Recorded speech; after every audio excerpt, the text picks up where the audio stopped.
अल्लाहुम्मा सल्लि अला मुहम्मदिन व आलि मुहम्मद। औज़ु बिल्लाहि मिनश शैतानिर रजीम। बिस्मिल्लाहिर रहमानिर रहीम। अल्हम्दुलिल्लाहि अहलिही वस्सलातु वस्सलामु अला अहलिहा। एक मरतबा सलवात पढ़ दें मोहम्मद वाले मोहम्मद पर।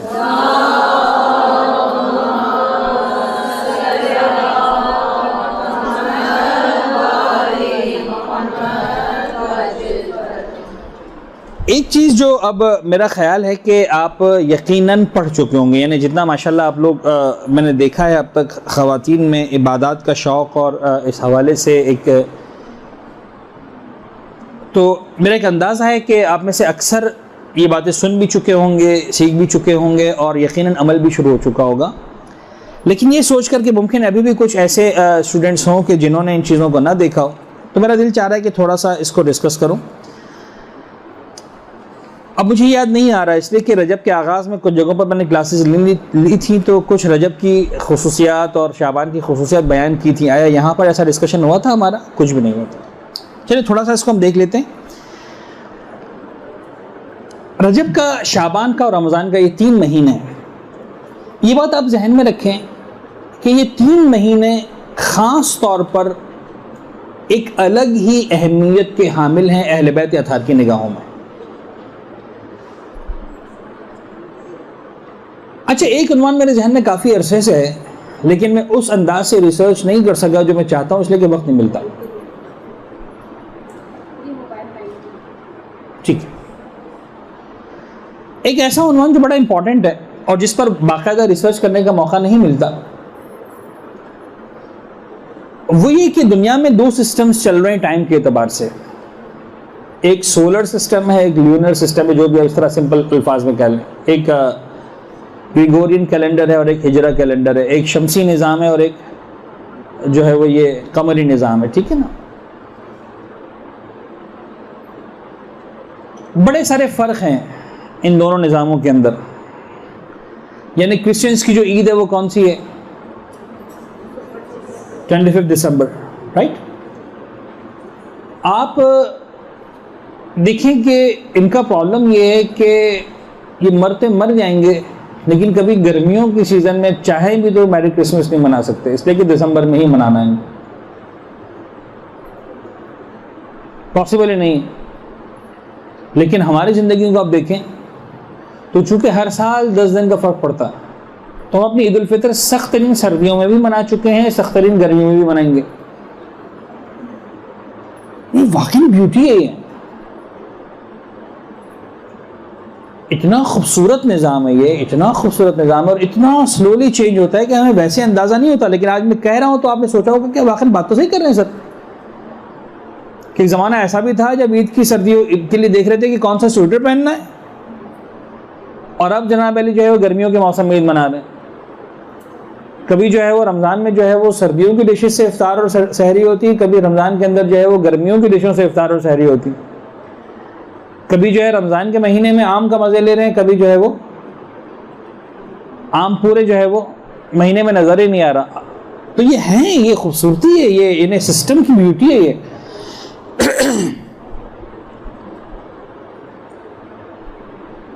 कभी आपकी जो है वो सुबह की नमाज जो है वो 4 बजे, 4:30 बजे, 5 बजे हो रही, कभी जो है सुबह 6 बजे, 7 बजे हो रही। बज़ाहिर बड़ा मुश्किल लगता है गर्मियों का रोज़ा, लेकिन आप देखें कि सर्दियों में परवरदिगार आलम कितनी सहूलत देता है हमें। पूरी रात देता है सोने के लिए कि ठीक है तुम पूरी रात सो जाओ, अब फजर की नमाज के लिए जागो। तो ये सारी चीज़ें कभी इस पर रिसर्च हो कि इनके डिफरेंसेस क्या है, इसकी ब्यूटीज़ क्या है, और इंसानी नफ्सियात पर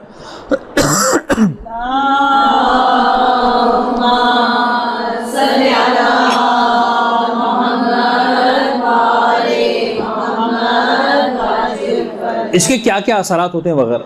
खैर, ये बात एक तरफ। अब इसके बाद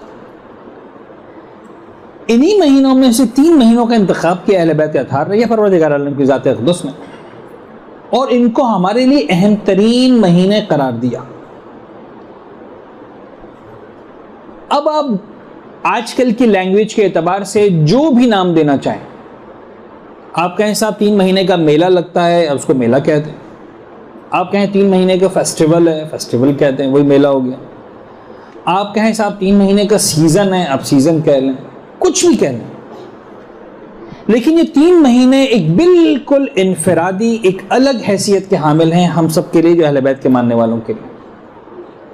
और ये जो 3 महीने हैं, अहले बैत अतहार के एतबार से देखा जाए, पैगम्बर अकरम हज़रत मोहम्मद मुस्तफ़ा सल्लल्लाहु अलैहि वसल्लम की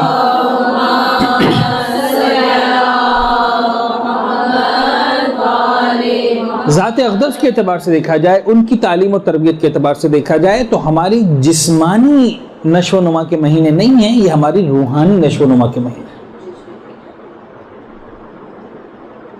मैं आमतौर पर 2 एग्जाम्पल्स दिया करता हूं। अब देखिए कि एक एग्जाम्पल में देता हूं स्टूडेंट्स की, एक एग्जाम्पल में देता हूं बिजनेसमैन की, ताजिर की। स्टूडेंट्स होते हैं, आपके पास कैटेगरीज होती हैं स्टूडेंट्स की। कुछ स्टूडेंट्स ऐसे होते हैं कि जिन्हें इस बात की फिक्र होती है कि हम पास होंगे कि नहीं होंगे। होता है कि नहीं? और उनका हम गम ये है कि खुदा करे पास हो जाए, और जैसे ही इन्हें इस बात का यकीन होगा कि हम पास हो गए, उन्हें इसके अलावा मजीद एक लफ्ज भी पढ़ने का शौक नहीं। पास हो गए, बहुत खत्म, बस इतना हो गया, पास हो गया। उन्हें इस बात से गरज ही नहीं है कि रिपोर्ट कार्ड में क्या लिखा हुआ। उसी नीचे की लाइन देखते हैं, प्रोमोटेड या नहीं प्रोमोटेड, उसी में रिपोर्ट कार्ड बंद रखा, जिस सब्जेक्ट में जितने नंबर आए प्रॉब्लम ही नहीं, फेंक उसको। आपके ख्याल में ऐसे स्टूडेंट्स पूरा साल पढ़ते हैं? कितना पढ़ते हैं? आखिर का 1 महीना पढ़ लिया बहुत, सही है, आखिर का 1 महीना पढ़ लिया बहुत। कुछ स्टूडेंट्स ऐसे होते हैं जिन्हें इस बात की फिक्र ही नहीं होती है कि हम पास होंगे कि फेल होंगे। उनकी फिक्र ये होती है कि हम फर्स्ट आएंगे कि नहीं आएंगे। उनसे पूछा जाए तुम पास? अरे पास क्या बात करते हैं, पूरा throughout the career A++ लिया, क्वेश्चन ही नहीं है कि हम फेल होने वाले। There is no question of fail और pass, question is about positions, first, second, third, क्या आना है। थोड़ी सी ज्यादा मेहनत हो जाए, ऐसा ना हो कि वो 1 पॉइंट परसेंटेज की वजह से मेरी पोजीशन गिर जाए।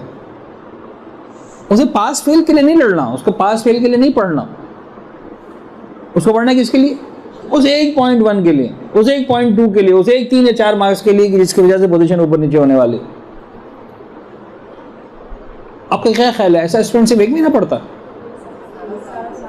पूरे साल पढ़ता है?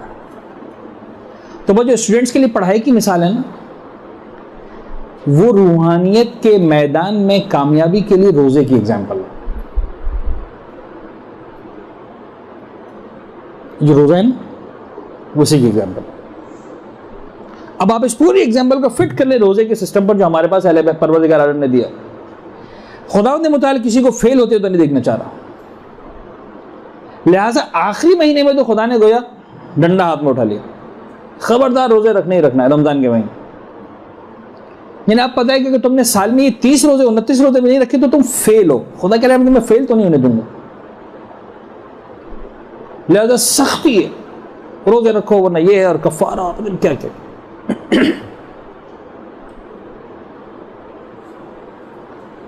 तो ये जो सिर्फ 1 महीने के रोजे रखते हैं वो कौन रखते हैं?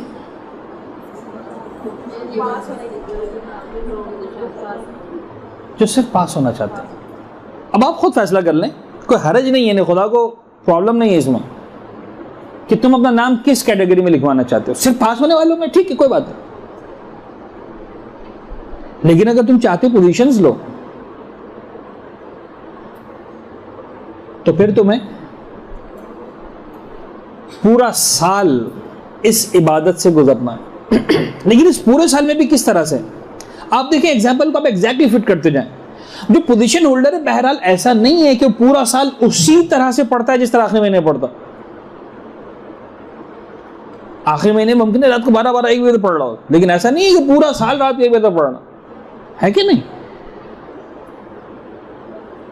शुरू के दिन है, हफ्ते में एक दिन पढ़ लिया देर तक, हफ्ते में एक दिन 2 दिन अच्छा पढ़ लिया जम के। जब आखिर के 3 महीने शुरू होते हैं तो अब गोया जो है वो एक कहते हैं इंटेंसिव पढ़ाई शुरू हो रही है। और फिर जब आखिरी का 1 महीना आया तो अब बिल्कुल एक्सट्रीम लेवल की पढ़ाई शुरू हो रही है। बस ये रजब, शाबान और रमज़ान ये उन लोगों के लिए हैं कि जिन्हें A++ लेना है। लिहाजा आप देखिए कि वो जो वाक़या आपको मिलता है कि सलमान खड़े हो गए, अल्लाह के रसूल मैं पूरा साल रोज़ा रखता हूँ, वो क्या था?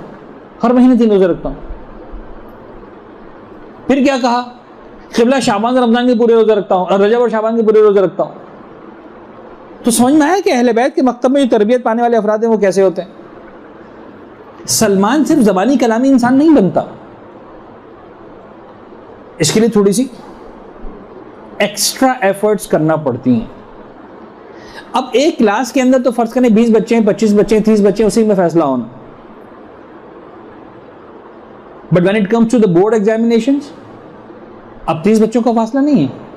अब मुमकिन है मसलन जो है वो 2000 बच्चे इम्तिहान दे रहे हो, 3000 बच्चे इम्तिहान दे रहे हो, 10,000 बच्चे इम्तिहान दे रहे हो, 1 लाख बच्चे इम्तिहान दे रहे हो। तो हमारा और आपका जो इम्तिहान है उसमें तो करोड़ों लोग दे चुके हैं, करोड़ों देने वाले, बल्कि अरबों लोग दे चुके हैं, अरबों देने वाले। उसमें हमें कहाँ खड़ा रहना? Where we want to stand। ये रजब, शाबान और रमज़ान हमारी उस तरबियत के महीने हैं।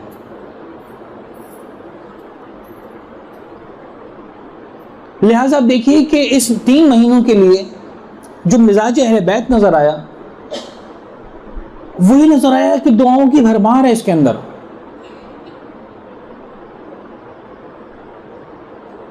गाइडलाइंस की गाइडलाइंस हैं। यानी आप रजब का महीना गुजर गया, लेकिन अल्लाह करे कि आपको याद रह जाए। एक शख्स है, रजब का महीना का बिल्कुल एंड था, छठे इमाम की खिदमत में आया। इमाम ने कहा कि सालिम की रिवायत है, इमाम ने फरमाया कि तुम्हें रोज़े रखते इस महीने में? कहने लगा बोला वल्लाह मैंने कोई रोज़ा नहीं रखा इस महीने। इमाम ने पहला जुमला ये कहा कि तुमने इतना ज़्यादा सवाब ज़ाया कर दिया है कि जिसका अंदाज़ा रब्बुल इज़्ज़त की ज़ात के सिवा कोई नहीं लगा सकता। Can you imagine the weight of this sentence? रब्बुल इज़्ज़त की ज़ात के सिवा किसी को अंदाज़ा ही नहीं हो सकता कि तुमने कितना सवाब मिस किया। लेकिन इस रिवायत के शुरू में क्या लिखा था कि अभी रजब के कुछ दिन बाकी थे। फौरन उसने कहा कि मौला अगर मैं कुछ दिन रख लूं कुछ मिल जाएगा। इमाम ने कहा डेफिनेटली मिलेगा। फिर वो मशहूर हदीस हमारे सामने आती है कि इमाम फरमाते हैं अगर कोई शख्स 1 दिन रोज़ा रखता है रजब के आखिर में, तो खुदा सकरातुल मौत की सख्ती को आसान करता है, बादअज़ मौत कब्र की हौलनाकी से बचाता है, फिशार की मंजिलों से आसान कर देता है। अगर कोई शख्स रजब के आखिर में 2 रोज़े रखता है, परवरदिगार पुले सिरात से इसको बआसानी गुजार देगा। अगर कोई शख्स रजब के आखिर में 3 रोज़े रखता है तो यहाँ तक लिखा कि जहन्नम की आग से निजात का परवाना उसके हाथ में दे दिया जाता। जिन्होंने रखे खुदा कबूल करे, जिन्होंने नहीं रखे नियत करें कि इंशाल्लाह अगले साल में रखेंगे। लेकिन फिर दूसरी रिवायत, इमाम की खिदमत में बैठे हुए हैं, यही हमारे छठे इमाम है, मौला रजब के रोज़े का बताइए। अब रिवायत का अंदाज ही बता रहा है कि रजब का महीना गुजर चुका था। मौला रजब के रोज़े की फजीलत तो बताइए। इमाम ने कहा तुम्हें रजब याद आ रहा है, शाबान की फजीलत नहीं मालूम? शाबान को क्यों मिस कर रहे हो? तो ये क्या है? ये सब बतलाना है। सफ़वान, ये रिवायत देखें, इसके अंदर मौजूद है माह शाबान के तारुफ में, मफातिहुल जनान है मेरे पास किताब में, इसको दिखाना और ज़रूर इसको जाके देखिएगा, थोड़ा बहुत ज़रूर देखिएगा। सफ़वान जम्माल से रिवायत है कि छठे इमाम की खिदमत में पहुंचे, छठे इमाम ने एक जुमला कहा। अब देखिए इमाम किस अंदाज से तरबियत करते हैं। आजकल मैं कहता हूं कि ये ट्वीट और मिसाल के तौर पर फेसबुक और आपके जो है सोशल सर्कल्स में बात जाती है ना, सर्कल्स की जो बात करते हैं, सर्कल्स की बात अगर मैं पहले किसी ने की तो इस्लाम ने की। और यहाँ पर इमाम द वर्ड सर्कल यूज़ कर रहे हैं सफ़वान जम्माल के सामने। सफ़वान जम्माल बहुत बड़े लेवल का सहाबी है, बहुत बड़े लेवल का साहब। कई सारे वाक़यात है सफ़वान जम्माल के, अगर वाक़यात में जाऊँगा तो फिर बात कहीं से कहीं निकल जाएगी। सफ़वान जम्माल छठे इमाम की खिदमत में बैठे हैं। इमाम ने कहा सफ़वान, देखिए मैं एग्जैक्टली अल्फाज सुनाऊँ, अपने करीबी लोगों को माह शाबान में रोजे रखने पर आमादा करो। करीबी लोगों को, सर्कल्स, अपने सर्कल के अंदर मोटिवेट करो लोगों को कि वो क्या करें, माह शाबान में रोजे रखें। अच्छा, सफवान भी वो इज्जत, वो ताज़ीम, वो अपने मकाम पर, लेकिन छठे इमाम के मकतब के पले हुए हैं, स्मार्ट हैं। अब मैं अपने अल्फाज में तर्जुमा करूं, इस रिवायत का अल्फाज देख लें आप इन्होंने क्या कहा, ताकि मैं अपने अल्फाज आपको बता सकूं। मैंने अर्ज़ किया, सफवान कहते हैं, मैंने अर्ज़ किया कि मौला इसकी फजीलत क्या है। यानी दूसरा अल्फाज में सफवान ने कहा, मौला ऐसा तो कोई रोज़ा नहीं रखेगा, आपको थोड़ा चटपटा बताएं ताकि मैं लोगों को बताऊं। देखिए ना, हमारा मिजाज भी है ना ऐसा, हम जब मफादी खोलते हैं तो अगर किसी दुआ के शुरू में लिखा हो कि अगर ये दुआ पढ़ोगे तो हर लफ्ज़ पर 1000 गुनाह माफ़ हो जाएंगे और 1000 दर्जात बढ़ जाएंगे और 1000 महल बन जाएंगे और ये हो जाएगा, तो बड़े मज़े से दुआ पढ़ने को तैयार हो जाते हैं। और जिस दुआ के शुरू में लिखा हो कि मतलब इमाम रोज़ाना पढ़ा करते थे, बस इतना सा, तो दिल माइल नहीं होता। इतनी पढ़ते हैं पढ़ने वाले, मैं मना नहीं कर रहा हूँ, लेकिन दिल इतना माइल नहीं होता जब तक कि सवाब और फजीलत उसके हमारे साथ। तो सफवान ने भी कहा, मौला कुछ फजीलत तो बताइए, मैं क्या बताऊं, क्या कह के कहूं रोजा रखो। अब इमाम बता रहे, सुने। इमाम ने फरमाया कि हजरत रसूल खुदा सल्लल्लाहु अलैहि वसल्लम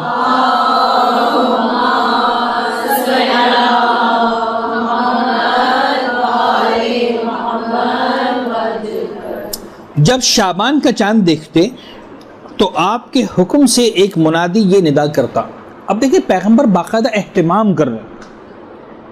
छठे इमाम फरमा रहे कि ये बताओ बात लोगों को, ये बात रियल है, ये कोई इमाम जो है हिकायत नहीं सुना रहे, कोई किस्सा नहीं सुना रहे, एक तारीखी हकीकत है जिससे सफवान को आगाह कर रहे हैं कि सफवान जाके तुम लोगों को इस बात पर बताओ और उनको आगाह करो कि ये हकीकत है।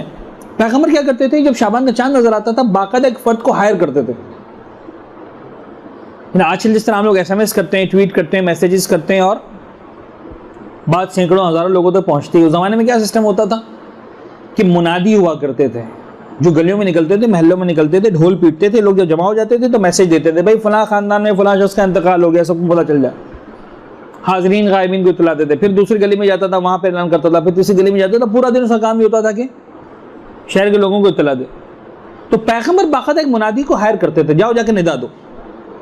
और ये क्या निदा देता था पूरे मदीने में, एक एक महल्ले में जाकर पैगंबर का एक मैसेज था जो पूरे अहले मदीना को सुनाता था। Now look at this message.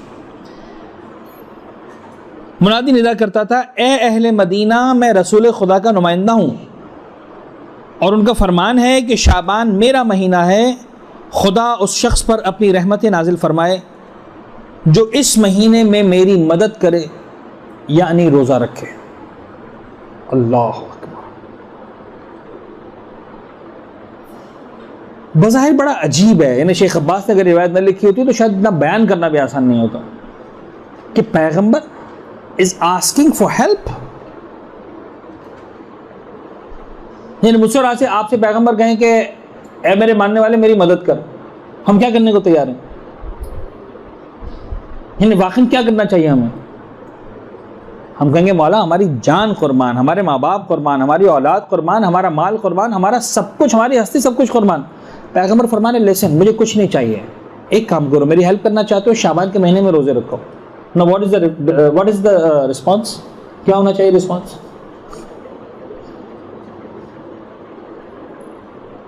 ये पैगंबर फरमा रहे हैं मेरी हेल्प करो।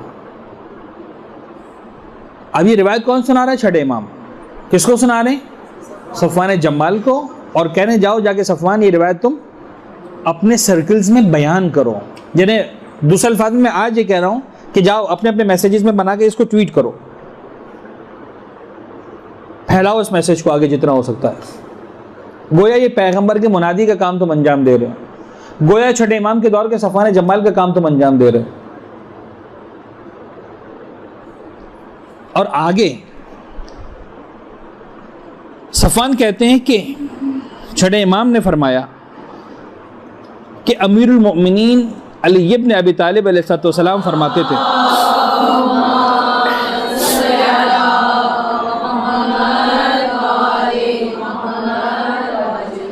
अब देखिए वास्ते बढ़ते जा रहे हैं। सफवान कहते हैं तो छठे इमाम ने फरमाया कि मौला कायनात ये फरमाया करते थे, क्या फरमाया करते थे? जब से मुनादी रसूल ने ये निदा दी है उसके बाद शाबान का रोज़ा मुझसे क़ज़ा नहीं हुआ, और जब तक ज़िंदगी का चिराग गुल नहीं हो जाता ये रोज़ा मुझसे तर्क ना होगा। ये मौला कायनात का रिस्पॉन्स है पैगंबर की इस निदा के बाद। अब देखिए कि हमारा रिस्पॉन्स क्या होना चाहिए। आपको अंदाज़ा हुआ शाबान कितना इंपॉर्टेंट महीना, रजब इतना ही इंपॉर्टेंट, शाबान इतना ही इंपॉर्टेंट। अच्छा, रोज़ा रखने के बाद एक तो हो गई इस महीने की जो अहम तरीन इबादत, अगर आप कैटेगराइज करें, लिस्ट करें तो रोज़ा। लेकिन क्या रोज़ा रखने के बाद मज़ीद कुछ भी नहीं? रोज़ा रख लिया लिहाजा सब कुछ खत्म हो गया? नहीं। अब आप लोग जाके देखिएगा, मुझे पता है कि मैं सारा का सारा नहीं पढ़ सकूंगा, लेकिन इबादतों के मरहले में दो इबादतें और हैं जो बड़ी इंपॉर्टेंट है इस रजब के अंदर, इस शाबान के अंदर। नंबर एक इस्तिग़फ़ार, नंबर 2 सदका। इस्तिग़फ़ार और सदका, ये बड़ा ही आपको कहते हैं ना कि ब्रीफ, एक मुख्तसर तरीन अल्फाज में, पॉइंट्स की सूरत में, बुलेट पॉइंट्स की सूरत में आपको बातें दे रहा हूँ। और अहले बैत था नहीं बताइए, कोई मेरा कोई कमाल नहीं है इसके अंदर। 2 points agenda after the fasting. Number 1 इस्तिग़फ़ार, नंबर 2 सदका। और इस्तिग़फ़ार के लिए भी जो वर्ड्स हैं वो अहले बैत ने बताए इस महीने के लिए। याद है किसी को क्या लफ्ज़ है? बस सिंपल, अस्तग़फ़िरुल्लाह व अस्अलुहु तौबा। जितना हो सके तकरार करो इसको, जितना हो सके, जब भी याद है, सुबह, दोपहर, शाम, रात, आधी रात, एनी टाइम। अस्तग़फ़िरुल्लाह व अस्अलुहु तौबा। अस्तग़फ़िरुल्लाह क्या मीनिंग है? मैं अल्लाह से मग़फ़िरत की भीख मांगता हूँ, मैं अल्लाह से मग़फ़िरत का तलबगार हूँ, मैं अल्लाह से दुआ करता हूँ कि खुदा मुझे बख्श दे। व अस्अलुहु अत-तौबा, फ़र्क क्या है इस्तिग़फ़ार में और तौबा में? कोई बताएगा? जी जनाब, there's a difference between इस्तिग़फ़ार एंड तौबा।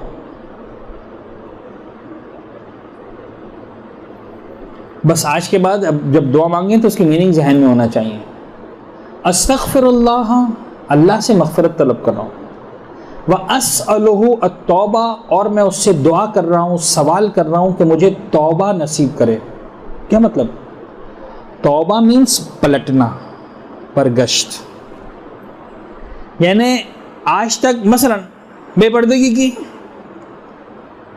तो आज तक के लिए इस्तिग़फ़ार है, कल के लिए इस्तिग़फ़ार नहीं, कल के लिए तौबा है। तौबा ये कि आप बेपर्दगी से पर्दे की तरफ पलट आओ। यानी आज तक का मामला तौबा के जरिए, यानी इस्तिग़फ़ार के जरिए हल करो, आज के आगे का मामला तौबा के जरिए हल करो। तौबा का मतलब ये है कि अब मैं रिपीट ना करूं, मैं खुदा से दुआ कर रहा हूं कि अब मुझे पलटने की तौफीक दे दे, कि जिस रास्ते पर मैं चल रहा था अब तक, जिसकी मैं माफ़ी मांगनी पड़ रही, झूठ बोलता रहा, म्यूज़िक सुनता रहा, मिसाल के तौर पर माँ बाप के साथ बदतमीज़ी करता रहा, शौहर के साथ मसलन बदतमीज़ी होती रही, इंसान को एहसास तो हो जाता है ना, ये नहीं होता एहसास कि मसलन हमारी बात से हमारा बाप चिढ़ रहा है, हमारी बात से हमारा भाई चिढ़ रहा है, हमारी बात से हमारा शौहर चिढ़ रहा है। एक दिन, 2 दिन, 3 दिन, इंसान को अंदाजा तो है। आज तक के लिए तौबा इस्तिग़फ़ार, कल के लिए तौबा, ये है डिफरेंस। कि अब मैं पलट जाऊं अपने अमल से, उस अमल को छोड़ दूं जिस पर आज तक करता रहा, चलता रहा, अमल करता रहा। वो अस्अलुहु तौबा, ये दुआ मांगे और सिर्फ ज़बानी कलामी ना हो, कोशिश करें कि अपने अमल में इसको लेकर अस्तग़फ़िरुल्लाह व अस्अलुहु तौबा। इस्तिग़फ़ार के लिए बेहतरीन अल्फाज हैं जो अहले बैत ने बताए, और सदका। अब आप देखिए कि आपका इसमें इन्वेस्टमेंट अब तक कुछ नहीं हो रहा, स्पेशली टाइम का इन्वेस्टमेंट नहीं है। रोज़ा रखकर ऐसा नहीं है कि आपका वक्त लग रहा है इबादत के अंदर, है ना, अपना नॉर्मल रूटीन का काम अंजाम दे रहे हैं। अस्तग़फ़िरुल्लाह व अस्अलुहु तौबा के लिए आपको जो है वो मुसल्ला नहीं बिछाना, क्लियर है? आप चलते फिरते काम करते जो भी है पढ़। सदका देने के लिए आपको ऐसा नहीं है कि आधा घंटा बैठना है मिसाल का मुसल्ले पर। इन 3 चीजों के बाद अब आती है उस लेवल की इबादतें जिसके लिए मुसल्ला बिछाना है, जिसके लिए मुसल्ला बिछाना। और मुसल्ला बिछाने के लिए फिर मुनाजात शाबानिया है, फिर रोजाना की दुआएं हैं। अब लेकिन इनके लिए मैं आपको एक बात बताऊं, खवातीन के साथ जब बात होती है तो एक बात का डर लगता है कि ऐसा ना हो कि एक्सट्रीम पे चले जाएं। यानी ये भी नहीं होना चाहिए कि आप मुसल्ले पर बैठे तो इतना लंबा बैठ गए कि अब किसी और काम के लिए फुर्सत ही नहीं है।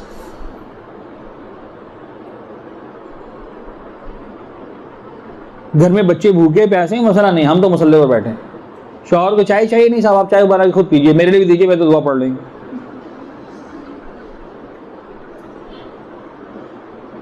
वो अंडरस्टैंडिंग्स भी क्लियर होना जरूरी है, लेकिन उनके साथ साथ कोशिश करें वक्त निकालें। यानी अब ये वो वाले महीने शुरू हो गए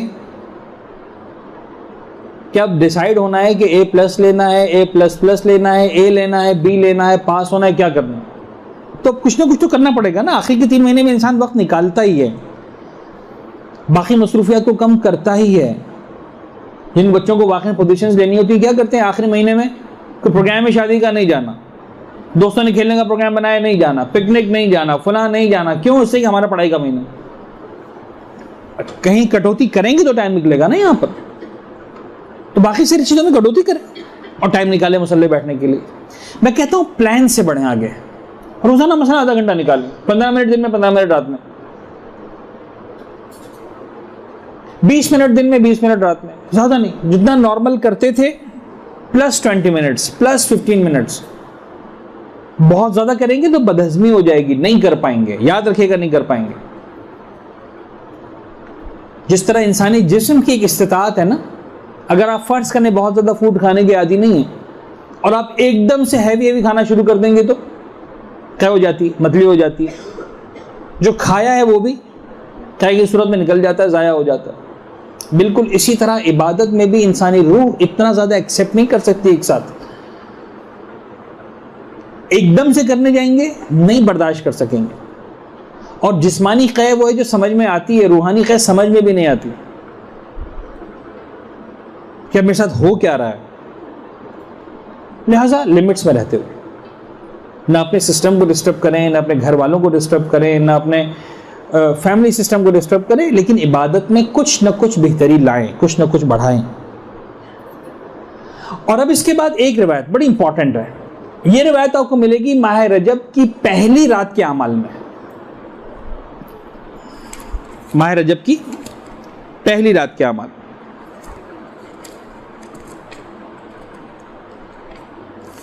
माह रजब की फजीलत बयान की है, उसके बाद जो है वो मुश्तरका अमाल बयान किए हैं, और मुश्तरका अमाल के बाद रजब की पहली रात। रजब की पहली रात में पॉइंट नंबर 7 में रिवायत लिखी हुई है। अब मैं जल्दी पढ़ता हूँ, आप सलवा दिल में पढ़ लीजिएगा। रजब की पहली रात के बारे में शेख ने मिसबाह मुतहज्जिद में नकल किया है कि अबुल बख्तरी वहाब इब्न वहाब इमाम जाफर सादिक अलैहिस्सलाम से, आप अपने वालिद माजिद और अपने जद्द अंजद अमीरुल मोमिनीन इमाम अली अलैहिस्सलाम से रिवायत करते हैं कि आपने फरमाया, आप फरमाया करते थे। अब देखें कहाँ उस पूरी सनद के साथ शेख अब्बास ने इस रिवायत को लिखा है।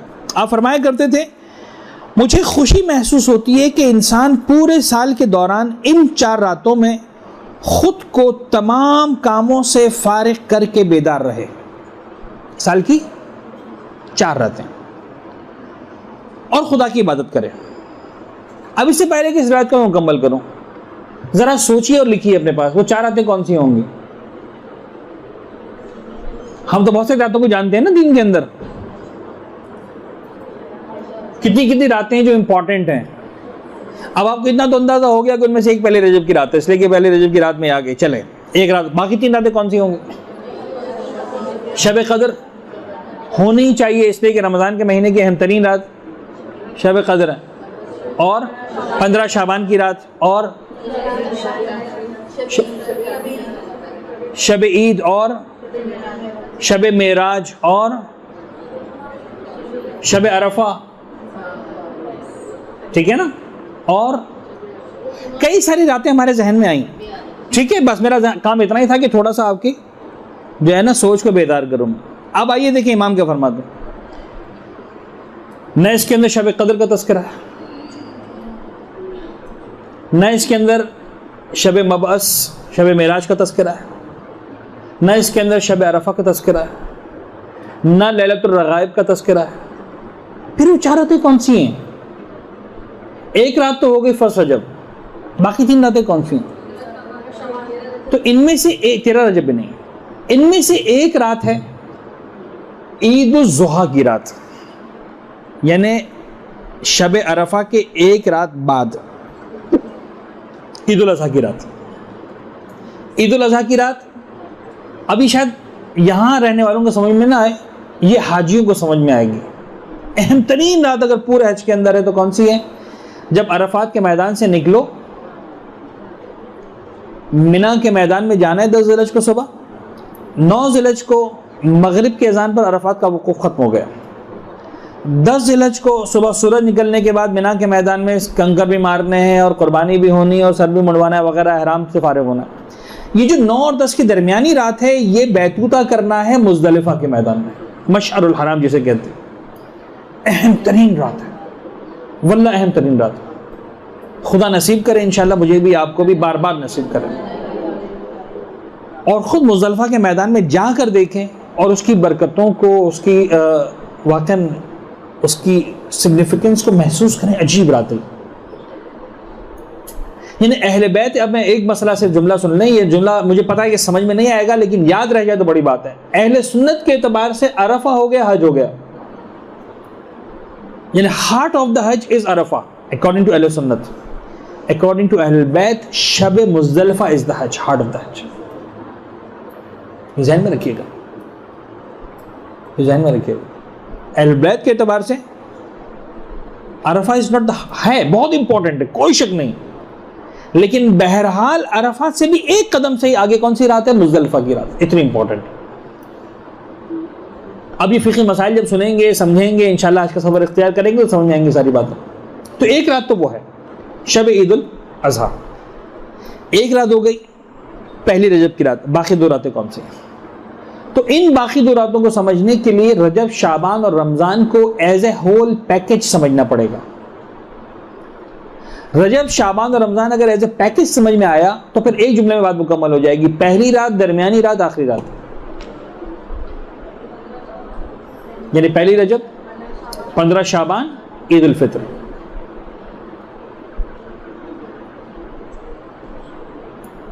आप देखिए इन 3 महीनों में ये 3 रातें इस तरह से आ रही। बज़ाहिर शव्वाल की रात बढ़ जाती पहली हो, लेकिन मेरे एतबार से वो शव्वाल की रात नहीं है, वो रमज़ान की इख्तितामी रात है।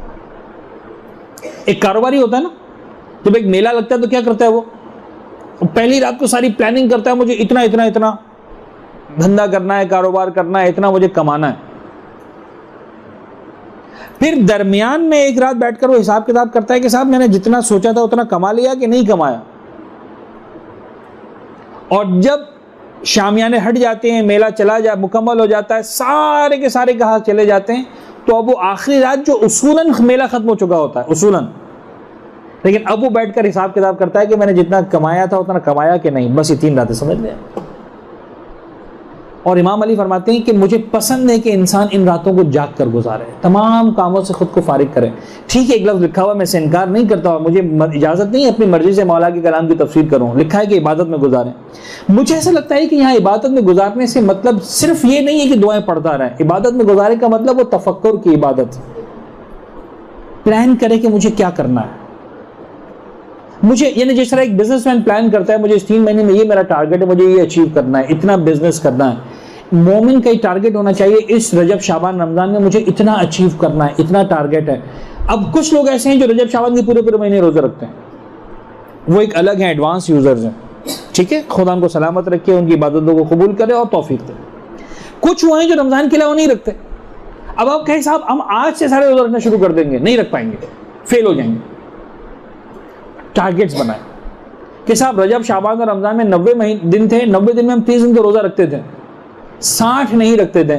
हम इतना करेंगे, इस मरतबा 90 में से 45 दिन रोजा रखेंगे। यानी 30 रोजे तो रखने हैं रमजान के, बाकी 2 महीनों में 15 रोजे और रखेंगे एक्स्ट्रा, 1 महीने में 7-8 रोजे। देखिए खुद में कितनी तवानाई है, प्लान करें। 1 महीने में 7-8 रोजे रखने, इसका मतलब क्या करेंगे, 4 वीकेंड्स हैं, हफ्ता इतवार रखेंगे, हर हफ्ता इतवार तो हो जाएंगे 8 रोजे हो जाएंगे 1 महीने में, 2 महीनों में 16 हो जाएंगे। मिसाल के तौर पर 90 रातों में उसूलन तो 90 नमाज़ें शब होनी चाहिए, जिनकी होती है मुबारक और नहीं होती है। अगर आप ये नियत करेंगे कि साहब 90 की 90 जो आज तक कभी एक भी नहीं पढ़ी और अब 90 की 90 रातें पढ़ेंगे, आप मुतमईन हो जाएंगे 3-4 ज़्यादा नहीं पढ़ पाएंगे। प्लान करें कि ठीक है हम इतना करेंगे कि मिसाल के तौर पर रमज़ान में मसलन सारी पढ़ लेंगे या रमज़ान में कुछ पढ़ लेंगे, और रजब शाबान में कम से कम इतना करेंगे, वीकेंड्स पर 1 पढ़ेंगे नमाज शब, पूरे महीने में 4 नमाज शब हो जाए बहुत है, कोई मसला नहीं। 4 भी होती है बड़ी जीत है, जिनकी 0 है उनकी बात कर रहा हूं।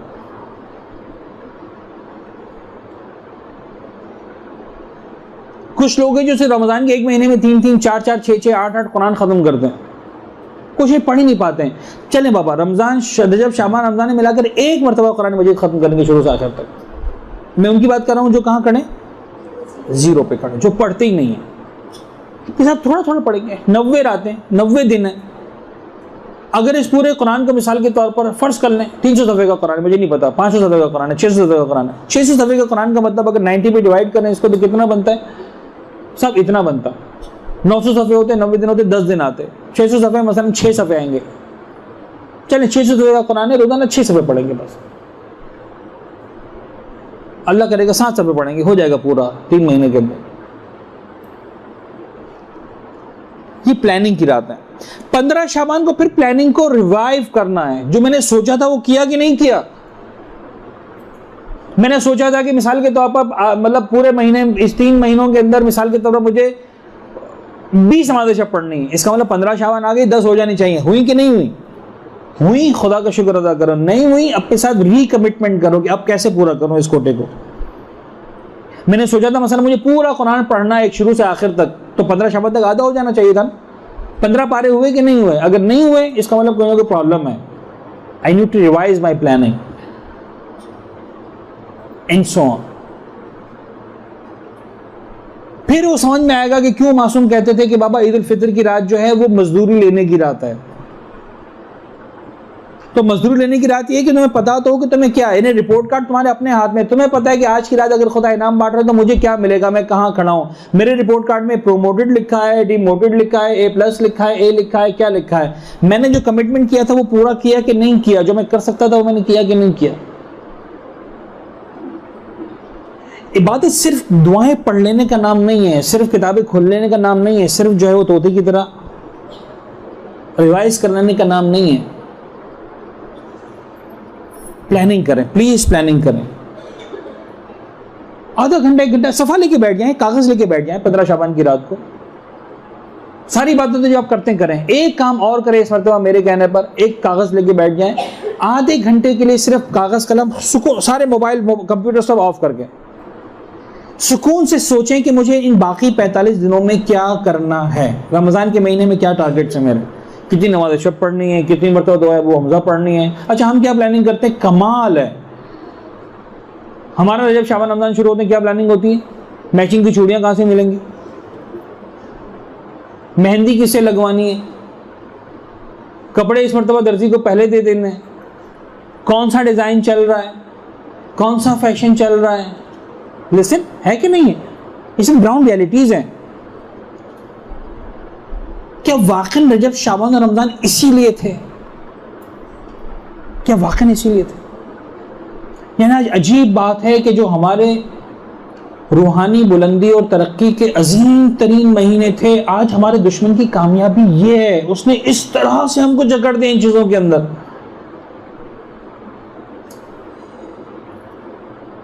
मुझे वाकई दिल जलता है। अब जरा सोचें कि साहब एक कल्चर ऐसा है, एक गुरु ऐसा है, एक उम्मत ऐसी है जिसमें खुदा का हुक्म है कि भाई साल के 11 महीने मिसाल के तौर पर तुम 3 वक्त का खाना खाओ और साल के 1 महीना तुम 2 वक्त का खाना खाओ। होना क्या चाहिए बजटिंग के एतबार से? अगर 11 महीने मिसाल के तौर पर 15,000 रुपए का बजट था महीने का खाने पीने का, तो उसे 1 महीने में 10,000 हो जाना चाहिए। तो साहब आप एक वक्त का खाना कम हो गया, अगर 3 वक्त का खाना 15,000 था तो 2 वक्त का खाना 10,000 हो जाना चाहिए। मुझे ईमानदारी से बताइए कि रमज़ान के महीने का बजट हमारा क्या होता है? अगर पूरा महीना 15,000 होता है तो रमज़ान के महीने में 30,000 होता है कि नहीं होता? ये सिर्फ एक एक घर की बात नहीं है, एक उम्मत की बात है। मैं आपके समोसों और पकौड़ों पर पाबंदी नहीं लगा रहा हूं, लेकिन ट्राई टू अंडरस्टैंड कि हम कहां खड़े हैं, हम अपने बच्चों की क्या तरबियत कर रहे हैं, हम अपनी नस्लों की क्या तरबियत कर रहे हैं, हम अपने आप के साथ क्या कर रहे हैं। पूरा, अच्छा ये सिर्फ पाकिस्तान की बात नहीं कर रहा हूं, सिर्फ कराची की बात नहीं हो रही, पूरा आलम इस्लाम आप देखिए। यानी जिस महीने में परवरदिगार आलम जैसे करीम परवरदिगार ने, देखिए करीम, रमजान के महीने में हमें कहता तो मेरे मेहमान हो, कभी इस अंदाज से सोचा आपने? कहते ना खुदा तो मेरे मेहमान हो रमजान के महीने में। मुझे बताइए दुनिया का कौन सा मेजबान ऐसा है जो अपने मेहमान पर खाने पीने की पाबंदी लगाता?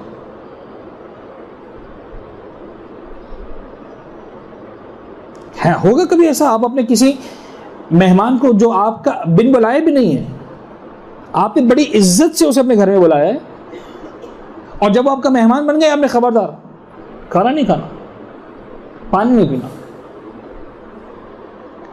Do you feel it make sense? खुदाया तूने 11 महीने कहा होता कि मेरे मेहमान समझ में आता है, इस एक महीने में कहा होता कि मेरी मेहमान सिफारिश, मैं करीम खुदा हूं लेकिन खाने पीने पाबंदी लगा रहा हूं, तो मुझे एक महीने में अपने आपको मेरा मेहमान मत समझो। कमाल है, मेहमान बनाया और भूखा पैसा रख रहा है, क्यों?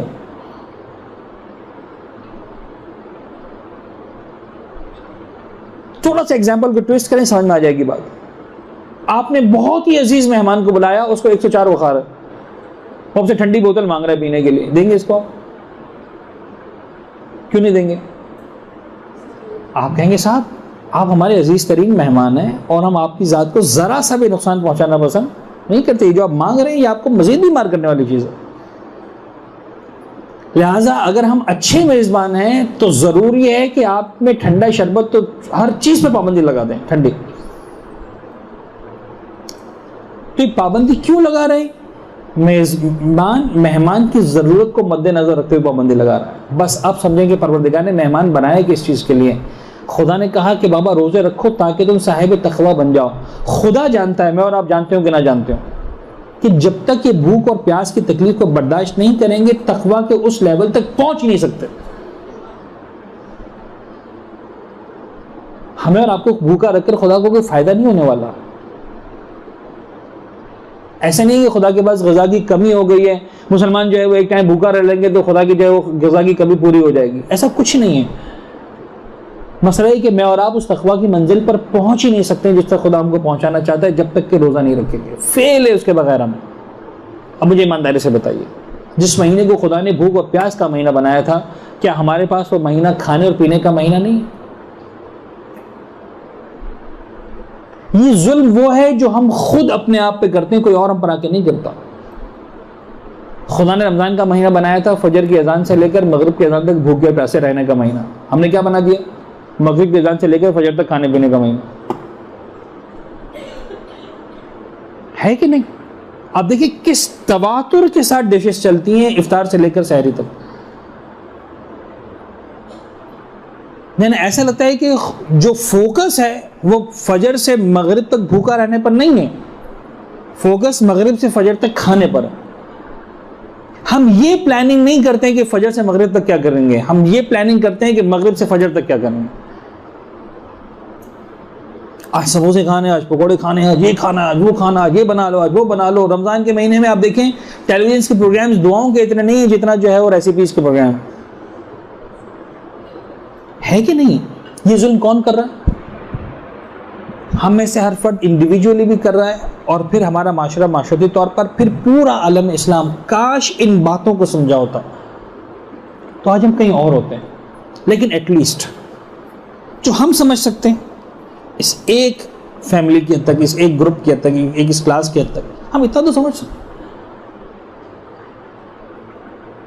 अगर हम भी नहीं समझेंगे तो इस समझने की शुरुआत कहां से होगी, नुक्ता आगाज कहां से होगा? और फिर शाबान के महीने की एक बड़ी, कितना टाइम बचा? टाइम मुकम्मल हो गया। एक रिवायत का मैं हवाला देता हूं सिर्फ। बड़ी तवील रिवायत है। खुद इस मफाती के अंदर ये 1.5, 2.5, 3.5 और तकरीबन 4.5 सफ़े की रिवायत है। और इस रिवायत के आगाज़ में शेख अब्बास ने लिखा है कि खुलासा रिवायत है जो हम बयान करना है, यानी खुद रिवायत का खुलासा है, तो पता नहीं असल रिवायत कितनी लंबी होगी। एक लफ्ज़ आपने सुना होगा शजर तूबा और शजर ज़क़ूम, और पैगम्बर अकरम इस रात में वो पूरी रिवायत बयान करते हैं बड़ी तफसील के साथ। और फिर एडवांस यूज़र्स के लिए मैंने कहा ना, कुछ होते हैं जो बिल्कुल बिगिनर्स होते हैं, उनके लिए वही मोटी बड़ी बातें बहुत हैं। इस्तिग़फ़ार, तौबा, रोज़ा, फिर कुछ मुसल्ले पर। अच्छा, ये सदका क्या था? ये सदका दर हकीकत देखें, इस्तिग़फ़ार बंदे और खुदा के लिंक की बात है, रोज़ा बंदे और खुदा के लिंक की बात है, ये सदका बंदे और बंदे के लिंक की बात है। ये रोज़ा रखने के बाद दो ही चीज़ें इंपॉर्टेंट हैं, एक अपना रिश्ता अपने खुदा से स्ट्रॉन्ग करो, नंबर 2 अपना रिश्ता अपने जैसे इंसानों से स्ट्रॉन्ग करो।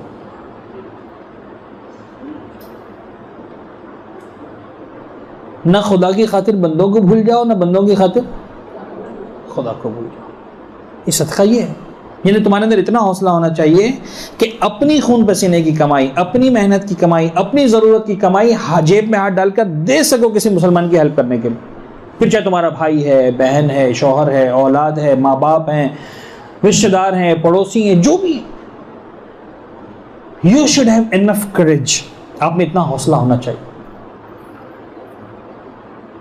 अगर ये बात समझ में आएगी तो फिर शजर तूबा और शजर ज़क़ूम वाली रिवायत समझ में आएगी, जहां पैगंबर ने इतनी एग्जाम्पल्स दी हैं, वल्लाह अजीब। 2 मोमिनों के दरमियान सुलह करवाई, उसने शजर तूबा की एक शाख को पकड़ लिया, जिसने वालिदैन को खुश किया उसने पकड़ ली। यानी क्या मतलब है? ये तुम्हारी तरबियत है। देखो इस महीने में तुम्हारा एजेंडा ये है, इन चीज़ों को पढ़ लो, जहन में बिठा लो, देखो कहाँ तुम पर फिट होती है। खुश मत हो जाना मैंने रोज़ा रख लिया, मैंने मिसाल के तौर पर जो है वो दिन भर से 100 मरतबा तस्बीह निकाल ली, अस्तगफिरुल्लाह, चलो तौबा ख़त्म, 5 रुपए निकाल के सदके के साइड पे कोने पे रख दिए। ये सब बातें इस तरह से नहीं जिस तरह से हम लेते हैं। ऐसा 5 रुपए निकाल के कोने में डाल दिए, सदका हो गया, दिन में सुबह बैठ के मुंह हिला लिया, 5 मिनट के अंदर 100 मरतबा तस्बीह निकाल। नहीं, ऐसा नहीं है। It's not like that. You need to strengthen your connection with Allah. You need to strengthen your connection with the humans. Blood relations, सिले अरहम जिसे कहते हैं, माँ बाप, भाई बहन, दोस्त अहबाब। अगर वाकई इन चीज़ों को हम जिंदगी में लाएंगे तो यूँ समझ लीजिए कि हमने रजब, शाबान और रमज़ान का हक अदा किया। वरना इन्हीं रोजेदारों के लिए यही मासूम एक जुमला इरशाद फरमाते हैं, इमाम फरमाते हैं कितने रोजेदार ऐसे हैं कि जिनका रोज़ा उन्हें भूख और प्यास के सिवा कुछ नहीं देता। ये किनकी बात कर रहे हैं? रोज़ा रखने वालों की या ना रखने वालों की? मेरे और आपके। जो रोज़ा रखने वाले हैं, जो रोज़ा नहीं रखते उनकी बात नहीं हो रही, रोज़ा रखने वालों की बात हो रही। यानी इतना तो है कि रोज़ा रख रहा है, फिर भी मासूम ये फरमाते हैं कि उसका रोज़ा उसे भूख और प्यास के सिवा कुछ नहीं देता। The only thing he is getting और she is getting is the hunger and thirst, that's it. सिर्फ भूख, सिर्फ प्यास। तो ये हमने डिसाइड करना है कि इस महीने में हमने जो है वो सिर्फ भूख और प्यास लेनी है। बल्कि अब तो भूख और प्यास भी नहीं, तो इतना खाते हैं कि बदहज़मी होती है रमज़ान के महीने में। तो प्लीज़ रिवाइज करें अपनी प्लानिंग्स को। हमें किस चीज़ को प्लान करना है इन दिनों में? आया आपने कपड़े और ज्वेलरी और मेकअप और उसको प्लान करना है जो हमारी ज़ाहिरी बनाव संघार है, या अपनी उस स्पिरिचुअल ब्यूटी को, अपनी उस इनर ब्यूटी को प्लान करना है कि जिसके लिए दर हकीकत परवरदिगार आलम ने इन महीनों को एक नेमत बनाकर हम सबको दिया। वाखिर दावाना अल्हम्दुलिल्लाह रब्बिल आलमीन। में बहुत सारी बातें मैंने सोची थी सरकार सऊद शौदा के हवाले से, जो विलादत का दिन है नहीं बोल सका, इमाम ज़माना के हवाले से। मैंने कहा था ना कि जब प्लान करके नहीं आते तो आमतौर पर टाइम कम ही पड़ जाता है। लेकिन बहरहाल इस उम्मीद के साथ और इस दुआ के साथ कि परवरदिगार आलम हम सब की जो जो इबादतें जो हम नाक़िस छोटी मोटी कुछ कर पाते हैं, परवरदिगार हम सब की इबादतों को अपनी बारगाह में शरफ़ क़बूलियत इनायत फरमाए। जो इन महीनों को बरतने का हक़ है उस तरह बरतने की, इसका हक़ अदा करने की जिस हद तक हमारे बस में गुंजाइश है, हमारी ताकत में, हमारे तवान में, हम सबको परवरदिगार तौफ़ीक़ इनायत फरमाए और हमारी कोताहियों से, लग़्ज़िशों से, गलतियों से दरगुज़र फरमाए। वाक़न हमें तौबा की तौफ़ीक़ इनायत फरमाए, वाक़न हमें सदका देने वालों की फ़हरिस्त में शामिल करवाए, वाक़न रोज़ा रखने वालों की फ़हरिस्त में हमारा नाम शामिल हो। इस महीने की बरकतों से पालने वाले मोहम्मद वाले मोहम्मद का वास्ता, इन महीने के मौलूदों का वास्ता, माबूद हम सब के मौला और आका ज़माने के इमाम के ज़ुहूर में ताजील फरमा, हमें शरफ़ दीदार इनायत फरमा, उनके असहाब की और उनके लश्कर के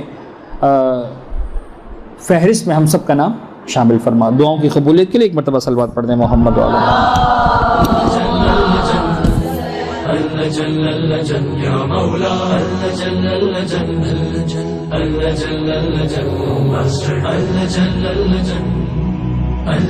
या साहिब समा